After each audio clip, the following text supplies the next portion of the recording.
இருக்கிறதுலே கஷ்டமான வேலை ரோஷிக்கு சாப்பாடு ஊட்டுறது தான். ஸோ ஒரு வழியாக அவளுக்கு சாப்பாடு ஊட்டி ஸ்கூலுக்கு அமுச்சு வச்சுட்டேன்.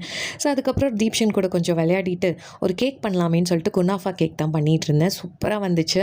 ஸோ கேக்குன்ற வார்த்தை எப்படி வந்திருக்கும் அப்படின்னு என்னைக்காவது யோசிச்சிருக்கீங்களா? சொன்னால் யோசித்து சர்ச் பண்ணேன். ஸோ காக்கான்ற வார்த்தையிலேருந்து தான் கேக் வந்துச்சுன்னு சொன்னால் நம்புவீங்களா? ஆமாங்க. ஸோ காக்கான்ற வார்த்தையிலேருந்து தான் கேக் அப்படின்ற வார்த்தையே வந்திருக்கு. ஆக்சுவலி கேக்குன்ற விஷயம் புதுசான விஷயம் கிடையாது, ரொம்ப பழமையான விஷயம். ஸோ 4000 இயர்ஸ்க்கு முன்னாடியிலேருந்தே இருந்திருக்கு. ஃபஸ்ட்டு எஜிப்தியன்ஸ் தான் வந்து இந்த தேன், பருப்பு இதெல்லாம் சேர்த்து ஒரு பிரெட் ஃபார்மில் பண்ணியிருக்காங்க. அதுக்கப்புறம் க்ரீக்ஸ் வந்து முட்டை, பால் இதெல்லாம் வந்து சேர்த்தாங்க. அதுக்கப்புறம் ரோமன்ஸ் வந்து வெண்ணெய், க்ரீமு இதெல்லாம் சேர்த்து கொஞ்சம் கேக் மாதிரி அப்கிரேட் பண்ணாங்க. பட் 17th century வந்ததுக்கப்புறமா தான் அந்த சுகர், அவன் இதெல்லாம் இன்ட்ரடியூஸ் ஆனதுக்கப்புறமா ஒரு கேக் ஃபார்மில் மாடர்ன் ஸ்பாஞ்ச் கேக்கே வந்திருக்கு. ஸோ அப்போ அந்த கேக்குன்ற பேர் எப்படி வந்துச்சுன்னு தானே யோசிக்கிறீங்க. ஸோ பழைய நாஸ் லாங்குவேஜில் காக்கா அப்படின்னா அது இனிப்பு பானம்னு அர்த்தம். ஸோ இங்கே வந்து பானம்ன்றது ட்ரிங்க் இல்லை, அந்த காலத்தில் ஸ்வீட் ஃபுட்டு இல்லைனா டெசர்ட்டை கூட அப்படி தான் வந்து சொல்லியிருக்காங்க.